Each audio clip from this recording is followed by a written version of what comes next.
नमस्कार बच्चों, आप सबका स्वागत है आपके अपने चैनल साइंस इन 3D में।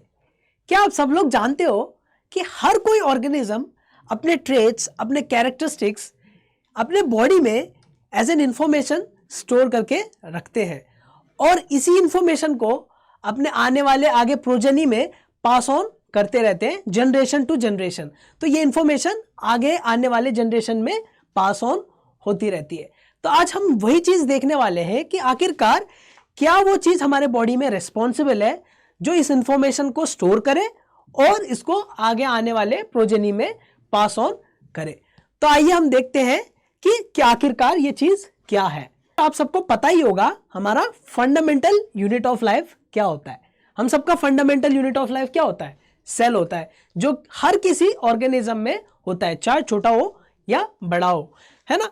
तो इस सेल में आखिरकार क्या क्या वो चीजें हैं वो हम देख लेते हैं। देखो, पहले तो सेल में काफी सारे सेल ऑर्गेनेल्स होते हैं, उनकी बात हम आज नहीं करने वाले हैं। और प्लाज्मा मेम्ब्रेन जो होता है वो आउटर कवरिंग है सेल की, ठीक है। एक और चीज होती है सेल में, वो क्या है? न्यूक्लियस। ये न्यूक्लियस कुछ लोअर ऑर्गेनिजम्स में नहीं होती है, रूडिमेंट्री ऑर्गेनिजम्स में, जैसे कि हमारे पास प्रोकैरियोट्स हो गए, है ना। तो वहां पे न्यूक्लियोइड होता है, न्यूक्लियस नहीं होता है, ठीक है। तो आखिरकार इस न्यूक्लियस में ऐसी चीज क्या है जो हमारे काम की है? देखो, इन न्यूक्लियस में क्या होता है? हमारा जेनेटिक मटेरियल होता है। तो ये जेनेटिक मटेरियल हमारे सेल में क्रोमोसोम के फॉर्म में प्रेजेंट होता है, जो कि आप यहां देख सकते हो। मतलब ये क्रोमोसोम जो है वो रिस्पॉन्सिबल है हेरिडेटरी के लिए, यानी अपने इनहेरिट कैरेक्टर्स को आगे आने वाले जनरेशन में या प्रोजेनी में ट्रांसफर करने के लिए ये क्रोमोसोम जो है वो रिस्पॉन्सिबल है। तो ये क्रोमोसोम जो है आखिरकार किस किस उन चीजों से बना हुआ है? तो ये क्रोमोसोम प्रोटीन्स और न्यूक्लिक एसिड से बना रहता है, ठीक है। तो प्रोटीन्स के बारे में तो आज हम बात नहीं करेंगे, क्योंकि हम प्रोटीन्स ऑलरेडी पढ़ चुके हैं। अगर आपने वो वीडियो नहीं देखी है तो जाके उस वीडियो को देखना, ठीक है। तो आज हम बात करने वाले हैं न्यूक्लिक एसिड्स के बारे में। तो इन क्रोमोसोम में 2 टाइप ऑफ न्यूक्लिक एसिड्स हो सकते हैं, जो कि आप यहां देख सकते हो। एक है हमारा क्या? डीएनए, और दूसरा है हमारा आरएनए। मतलब हमारे पास 2 type of nucleic acids as a genetic material possible हो सकते हैं। या तो फिर वो डीएनए होगा, यानी डीएनए मतलब डीऑक्सीराइबो न्यूक्लिक एसिड, या तो फिर वो आरएनए भी हो सकता है। आरएनए मतलब राइबो न्यूक्लिक एसिड। देखो, ये डीएनए जो है वो ज्यादातर ऑर्गेनिजम्स में एज अ जेनेटिक मटेरियल होता है, और डीएनए में इसका जो डबल स्टैंडर्ड फॉर्म जो है वो ज्यादा स्टेबल होता है। जनरली डीएनए जो होता है वो डबल स्टैंडर्ड होता है। आप यहां पे डीएनए का स्ट्रक्चर देख सकते हो। और आरएनए जो है जनरली प्लांट वायरसेस में ये प्रेजेंट रहता है ना। कुछ प्लांट वायरस में ये होता है RNA as a genetic material. और आरएनए जो है इसका ये जो सिंगल स्टैंडर्ड जो फॉर्म है वो ज्यादा स्टेबल होता है, ठीक है। तो आपने देख लिया 2 टाइप ऑफ हमारे पास क्या होते हैं? न्यूक्लिक एसिड्स, जो कि है डीएनए और आरएनए।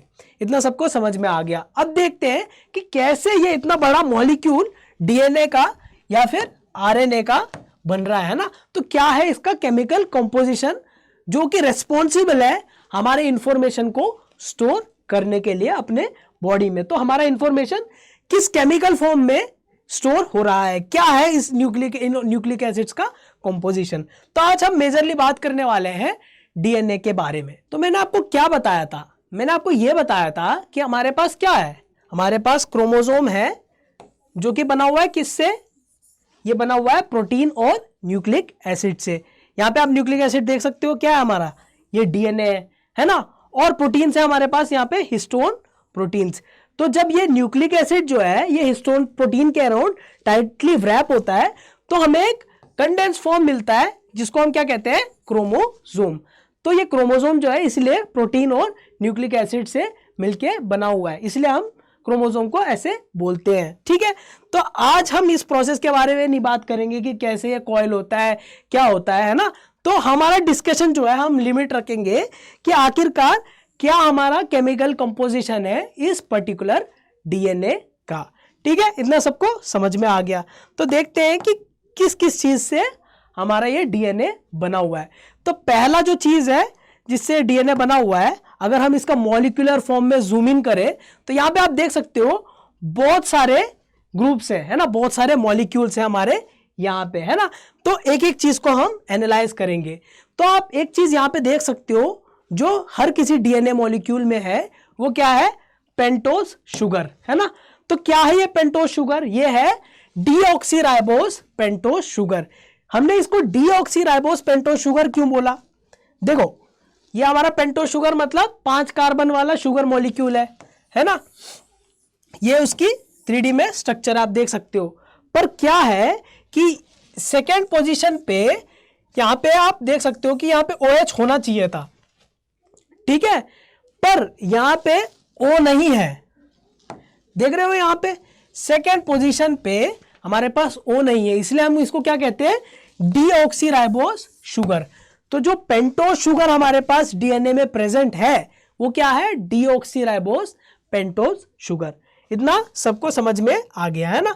तो ये जो पेंटोज शुगर है वो हर किसी डीएनए मॉलिक्यूल में प्रेजेंट है ना। तो एक चीज हमें समझ में आ गई। और क्या चीज है? अगर हम दोबारा इसमें जूम इन करें, मॉलिक्यूलर स्ट्रक्चर पे जूम इन करें, तो आप देख सकते हो कि नाइट्रोजनस बेसिस भी है। चलो फिर देखते हैं क्या क्या नाइट्रोजनस बेसिस डीएनए में पॉसिबल है। आप यहां पे देख सकते हो 4 टाइप ऑफ नाइट्रोजनस बेसिस जो है वो डीएनए में पॉसिबल है। एक एक के स्ट्रक्चर को हम बारीकी से एनालाइज करेंगे, है ना। तो अच्छा, इनको नाइट्रोजनस बेसिस हम क्यों कहते हैं? इनको नाइट्रोजनस बेसिस इसलिए कहते हैं क्योंकि ये नाइट्रोजन कंटेनिंग कंपाउंड्स है। अगर आप यहाँ पे एडेनिन का स्ट्रक्चर देख सकते हो तो एडेनिन जो है वो है क्या? प्यूरीन रिंग, मतलब एक pyrimidine रिंग और एक इमिडाजोल रिंग जो है दोनों फ्यूज हो रखे हैं ना। मतलब यहां पे आप देख सकते हो एक हमारे पास pyrimidine रिंग है और एक हमारे पास इमिडाजोल रिंग है ना। तो ये दोनों फ्यूज हो रखे हैं, जिससे हमें क्या मिल रहा है? हमें एक प्यूरीन रिंग मिल रहा है ना। तो ये हमारे पास क्या बना? एक एडेनिन बना। यहां पे आप देख सकते हो एडेनिन में क्या है? एक अमीनो ग्रुप अटैच्ड है हमारा 6th पोजीशन पे, है ना। तो इस तरीके से आप पहचान सकते हो कि ये क्या है? हमारा एडेनिन है। चलो दूसरा नाइट्रोजनस बेस देख लेते हैं। अब ये जो थाइमीन का जो स्ट्रक्चर है ये क्या है? एक pyrimidine रिंग है। सिर्फ आप pyrimidine रिंग ही देख सकते हो। और इसमें एक खास बात क्या है कि हमारे 5th पोजीशन पे मिथाइल ग्रुप लगा हुआ है ना। बाकी 2 ऑक्सो ग्रुप्स भी हमारे पास है ना। तो ये क्या है? हमारा थाइमीन का स्ट्रक्चर, ठीक है। अब तीसरा देख लेते हैं नाइट्रोजनस बेस, जो कि हमारा साइटोसिन। ये भी क्या है? एक पिरामिडीन स्ट्रक्चर है ना। और क्या बता सकते हो यहाँ पे? आप ये बता सकते हो कि यहाँ पे एक ऑक्सो ग्रुप है और एक अमीनो ग्रुप है। तो आप आराम से थाइमीन और साइटोसिन में डिफरेंस आराम से बता सकते हो। अगर आपके पास 2 पिरामिडीन रिंग्स हैं तो थाइमीन में क्या डिफरेंस था? हमारे पास एक मिथाइल ग्रुप था और 2 ऑक्सो ग्रुप थे, है ना। और साइटोसिन में क्या डिफरेंस है? यहां पे हमारे पास एक ऑक्सो ग्रुप है और एक अमीनो ग्रुप है। आराम से आप साइटोसिन और थाइमीन के बीच में डिफरेंस बता सकते हो। चलो अब आखिरी टाइप ऑफ नाइट्रोजनस बेस देखेंगे डीएनए में, जो कि होता है हमारे पास क्या? गुआनिन। ये भी क्या है हमारा? ये भी हमारा एक प्यूरीन रिंग है, मतलब एक पिरामिडीन और एक इमिडाजोल रिंग जो है वो दोनों फ्यूज है। यहां पे आप देख सकते हो। अच्छा, अब एडेनिन में क्या था? एडेनिन में हमारे पास एक अमीनो ग्रुप था, है ना। एक 6th पोजीशन पे एक अमीनो ग्रुप था। बट गुआनिन में क्या होगा? हमारे पास 6th पोजीशन पे एक ऑक्सो ग्रुप होगा और एक अमीनो ग्रुप होगा, है ना। तो आप एडेनिन और गुआनिन के बीच में भी डिफरेंस बता सकते हो। अगर आपने एक चीज नोटिस करी हो यहाँ पे, तो आप यहाँ पे एक चीज देख सकते हो कि गुआनिन हमेशा साइटोसिन से बॉन्डेड है और एडेनिन हमेशा थाइमीन से बॉन्डेड है ना। तो ए जो है हमेशा टी से, मतलब नाइट्रोजनस बेस एडेनिन थाइमीन से बॉन्डेड होगा और गुआनिन जो है वो साइटोसिन से, है ना। तो कोई भी 2 प्यूरीन और प्यूरीन एक साथ कभी भी बॉन्डेड नहीं है ना। एडेनिन क्या है? एक प्यूरीन है। थाइमीन क्या है? एक पिरामिडीन है। मतलब प्यूरीन जो है वो थाइमीन से बॉन्डेड है, मतलब पिरामिडीन जो है हमेशा एक प्यूरीन से बॉन्डेड है। कोई भी पिरामिडीन से बॉन्डेड नहीं होगा, या फिर कोई भी प्यूरीन से बॉन्डेड नहीं होगा, है ना। तो ये चीज नोटिस करके रखना, ठीक है। तो आप सबको नाइट्रोजनस बेसेस समझ में आ गए। अच्छा, अब न्यूक्लियोसाइड्स क्या होते हैं? अगर हम दोबारा जूम इन करें मॉलिक्यूलर व्यू पे, तो आप देख सकते हो कि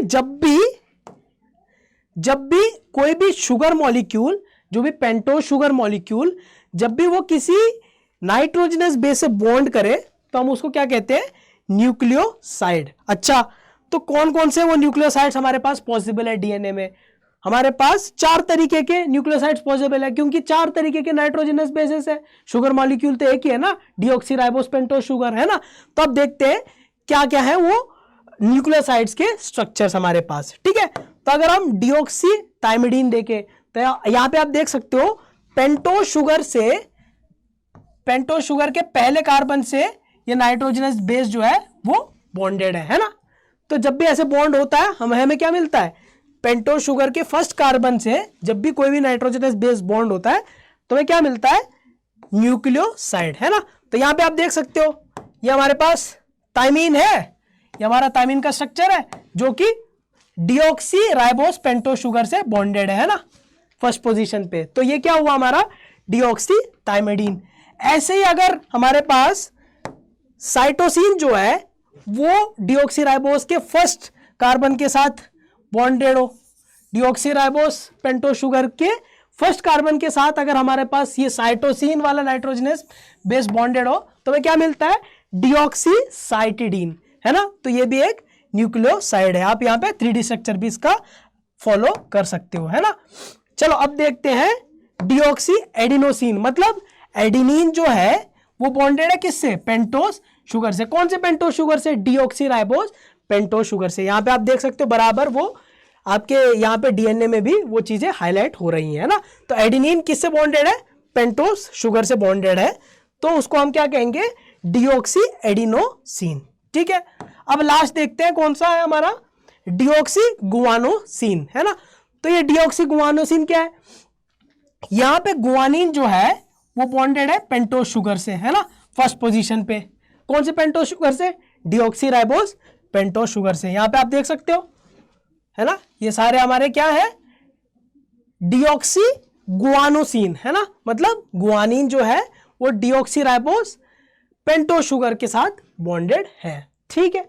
इतना सबको समझ में आ गया। ये हमारे स्ट्रक्चर्स हैं 3D में और 2D में, आप आराम से इनको फॉलो कर सकते हो। ये हमारे न्यूक्लियोसाइड के स्ट्रक्चर्स हैं। अच्छा, तो हमने देख लिया पेंटोस शुगर क्या होता है, नाइट्रोजनस बेसेस क्या होते हैं। अगर ये पेंटोस शुगर और नाइट्रोजनस बेसेस जुड़ जाते हैं तो हमें क्या मिलता है, हमें क्या मिलता है, न्यूक्लियोसाइड्स मिलता है। तो हमने न्यूक्लियोसाइड्स भी पढ़ लिए। अब देखेंगे कि आखिरकार ये न्यूक्लियोटाइड्स क्या होता है, मतलब न्यूक्लियोटाइड्स कैसे बन रहे हैं। देखो, अब जब भी हमने देखा कि पेंटोस शुगर ने नाइट्रोजनस बेस के साथ जुड़ लिया तो क्या बना हमारे पास, न्यूक्लियोसाइड। अगर हमारे पास फॉस्फेट ग्रुप, एक फॉस्फेट ग्रुप जो है, अगर वो पेंटोस शुगर के साथ जुड़ जाए, है ना, जब पेंटोस शुगर किसके साथ जुड़ा हो, नाइट्रोजनस बेस के साथ जुड़ा हो। यहां पे आप देख सकते हो पेंटोस शुगर जुड़ा हुआ है नाइट्रोजनस बेस के साथ, है ना। और इसके साथ साथ अगर ये पेंटोस शुगर जो है वो फॉस्फेट के साथ जुड़ा रहे तो हम उसको क्या बोलते हैं, न्यूक्लियोटाइड, है ना। तो आपको समझ में आ गया न्यूक्लियोटाइड्स क्या होते हैं, है ना। तो देखो हमारे पास 4 टाइप ऑफ नाइट्रोजनस बेसिस है, तो ऑब्वियसली 4 पॉसिबिलिटीज होंगे कि 4 टाइप ऑफ हमारे पास न्यूक्लियोटाइड्स बन सकते हैं, है ना। तो यहां पे आप देख सकते हो क्या क्या है वो न्यूक्लियोटाइड्स, है ना। तो एक एक को एनालाइज करते हैं। देखो अब ये कहां पे बॉन्ड हो रहा है फॉस्फेट ग्रुप, देखते हैं। देखो नाइट्रोजनस बेस को तो फर्स्ट कार्बन पे बॉन्ड होना है पेंटोस शुगर के, ये रहा हो गया। और ये फॉस्फेट ग्रुप जो है वो कहां पे बॉन्ड होगा, 5th कार्बन पे बॉन्ड होगा, है ना। तो 5th कार्बन पे फॉस्फेट ग्रुप बॉन्ड होगा और फर्स्ट कार्बन पे नाइट्रोजनस बेस बॉन्ड होगा, है ना। तो ये पूरा मिलके क्या बनाता है हमारा, न्यूक्लियोटाइड, है ना। तो यहां पे आप क्या देख सकते हो, ये क्या था, कौन सा स्ट्रक्चर है हमारे पास, कौन सा नाइट्रोजनस बेस है, ये हमारा थाइमीन, है ना, और ये क्या फॉस्फेट है। तो हमारा क्या बना, डीऑक्सीथाइमिडीन मोनोफॉस्फेट, मतलब एक फॉस्फेट ऐड हो गया, है ना। तो अब अगर आपको न्यूक्लियोसाइड सारे याद होंगे तो सिमिलरली वही नाम होंगे, बस लास्ट में क्या ऐड होगा, मोनोफॉस्फेट, मोनोफॉस्फेट। अगर हम डीऑक्सीसाइटिडीन देखें तो यहां पे आप देख सकते हो साइटोसिन जुड़ा हुआ है और इसके साथ साथ एक फॉस्फेट ग्रुप 5th कार्बन पे जुड़ा हुआ है, फर्स्ट कार्बन पे नाइट्रोजनस बेस जुड़ा हुआ है। तो ये पूरा मिलके क्या बना हमारा, डीऑक्सीसाइटिडीन मोनोफॉस्फेट, है ना। तो ऐसे ही आप यहाँ पे देख सकते हो डीऑक्सी एडिनोसिन मोनोफॉस्फेट। यहाँ पे भी क्या होगा, यहाँ पे आप देख सकते हो कि हमारे पास एडिनिन जो है वो जुड़ा हुआ है फर्स्ट पोजीशन पे और फॉस्फेट ग्रुप जुड़ा हुआ है फिफ्थ पोजीशन पे, है ना। तो हमें क्या मिला, डीऑक्सी एडिनोसिन मोनोफॉस्फेट। मोनोफॉस्फेट क्यों, क्योंकि हमारे पास एक फॉस्फेट ग्रुप फिफ्थ पोजीशन पे अटैच्ड है डीऑक्सी राइबोस शुगर के साथ। सिमिलरली लास्ट हमारे पास क्या है, गुआनिन, है ना। तो ये गुआनिन अटैच्ड है कहां पे, फर्स्ट पोजीशन पे, और फॉस्फेट ग्रुप अटैच्ड है फिफ्थ पोजीशन पे पेंटोस शुगर के, डीऑक्सी राइबोस पेंटोस शुगर के साथ अटैच्ड है। तो हमें क्या मिला, ये डीऑक्सी गुआनोसिन मोनोफॉस्फेट। तो ये 4 टाइप ऑफ न्यूक्लियोटाइड्स डीएनए में पॉसिबल है। अच्छा, तो फिर अभी तक हमने बात करी है क्या कि कैसे कैसे ये जो न्यूक्लियोटाइड्स है, मतलब ये नाइट्रोजनस बेसेस शुगर्स के साथ जुड़ के, नाइट्रोजनस बेसेस शुगर्स के साथ जुड़ के, और ये शुगर्स फॉस्फेट ग्रुप के साथ जुड़ के कैसे हमें एक न्यूक्लियोटाइड दे रहे हैं। अभी तक हमने ये डिस्कस करी। अच्छा, तो अभी तक हमने ये नहीं देखा ना कि कैसे ये न्यूक्लियोटाइड्स जो है आपस में जुड़ के एक बायोमोलिक्यूल बना रहे हैं, पॉलीन्यूक्लियोटाइड बना रहे हैं, कैसे ये बहुत बड़ा डीएनए का स्ट्रैंड बना रहे हैं। चलो इसी चीज को हम अभी देखते हैं कि आखिरकार ये कैसे आपस में लिंक करके एक हमारे पास पॉलीन्यूक्लियोटाइड स्ट्रक्चर दे रहे हैं, है ना। तो ये बनता है फॉस्फोडाइएस्टर लिंकेज के थ्रू। तो ये जो पूरा हमारा जो न्यूक्लियोटाइड का ये जो डीएनए का जो ये बैकबोन है, ये है फॉस्फेट शुगर का बैकबोन, है ना।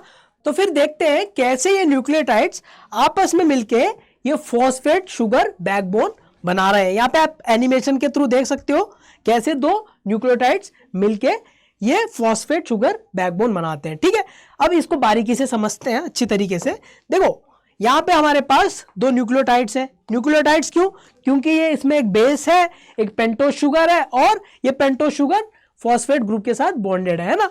तो क्या हो रहा है, ये जब 2 बेसेस आपस में मिल रहे हैं तो नीचे वाले का जो फॉस्फेट ग्रुप है वो क्या कर रहा है, ऊपर वाले पेंटोस शुगर के तीसरे कार्बन को अटैक कर रहा है ना, और क्या बना रहा है, फॉस्फोडाइएस्टर लिंकेज बना रहा है, और इस प्रोसेस में पानी बाहर निकल रहा है। ठीक है, तो ये फॉस्फोडाइएस्टर लिंकेज बन गया, जिसके वजह से हमारा एक फॉस्फेट शुगर बैकबोन बन रहा है। ठीक है, एनिमेशन के थ्रू भी इस चीज को समझते हैं। देखो हमारे पास यहाँ पे क्या है, हमारे पास यहाँ पे 2 न्यूक्लियोटाइड्स है ना, देख सकते हो ना। क्यों है ये न्यूक्लियोटाइड्स, क्योंकि एक नाइट्रोजनस बेस है जो जुड़ा हुआ किससे है, पेंटोस शुगर से, और इस पेंटोस शुगर के साथ एक फॉस्फेट ग्रुप भी जुड़ा हुआ है, इसलिए हमने इसको क्या कहा, न्यूक्लियोटाइड। अब क्या हो रहा है, जैसे जैसे 2 न्यूक्लियोटाइड्स जुड़ रहे हैं, कैसे जुड़ रहे हैं हम देखेंगे। देखो कैसे जुड़ रहे हैं ये 2 न्यूक्लियोटाइड्स, धीरे धीरे से नीचे वाले न्यूक्लियोटाइड का जो फॉस्फेट ग्रुप है ऊपर वाले न्यूक्लियोटाइड का जो पेंटोस जो शुगर है उसको वो अटैक कर रहा है ना। जब इसके विसिनिटी में पहुंचता है तो देखो कैसे अटैक करता है ना। तो क्या करा, फॉस्फेट ग्रुप ने क्या किया, ऊपर वाले पेंटोस शुगर के 3rd कार्बन को अटैक किया है ना, तो उसके साथ वो बॉन्ड करने की कोशिश कर रहा है। तो जैसे इसने यहां इससे बॉन्ड किया तो क्या आप यहां देख सकते हो कि वाटर हमारा निकल गया है ना, और हमारा यहां पे क्या बन गया है, फॉस्फोडाइएस्टर बॉन्ड। किस किस के बीच में बन रहा है, जो नीचे वाला न्यूक्लियोटाइड है उसका 5th कार्बन और ऊपर वाले न्यूक्लियोटाइड के 3rd कार्बन के बीच में ये फॉस्फोडाइएस्टर लिंकेज बन रहा है। तो इस तरीके से हमारा क्या बनता है, डीएनए का पॉलीन्यूक्लियोटाइड स्ट्रक्चर, जिसका बैकबोन क्या है, यही फॉस्फोडाइएस्टर लिंकेज। तो इस तरीके से हमें क्या मिला, हमारे पास ये एक स्ट्रैंड बन गया, और सिमिलरली दूसरा स्ट्रैंड भी बन जाएगा। और जब इन दोनों स्ट्रैंड्स के बीच में हाइड्रोजन बॉन्ड्स पॉसिबल है, मतलब इन दोनों स्ट्रैंड्स में कॉम्प्लीमेंट्री बेस पेयर्स है, तो हमें क्या देखने को मिलेगा, हमें ये डबल स्ट्रैंडेड डीएनए देखने को मिलेगा। तो आज हमने विस्तार में चर्चा किया क्या, केमिकल कंपोजिशन डीएनए के बारे में, जिसमें हमने देखा कि आखिरकार किन किन चीजों से डीएनए बना हुआ है। आने वाले सेशन में हम ये देखने वाले हैं कि आरएनए का केमिकल कंपोजिशन क्या होता है, क्या डिफरेंसेस है डीएनए और आरएनए के बीच में। अगर आपको वीडियो अच्छी लगी हो तो लाइक करना और अपने दोस्तों के साथ शेयर करना मत भूलना। अगर ऐसे ही मजेदार वीडियोस आपको देखते रहना है तो चैनल को फॉलो करो और सब्सक्राइब करो। जल्दी मिलते हैं अगले वीडियो के साथ, तब तक के लिए खुश रहो, स्वस्थ रहो, धन्यवाद।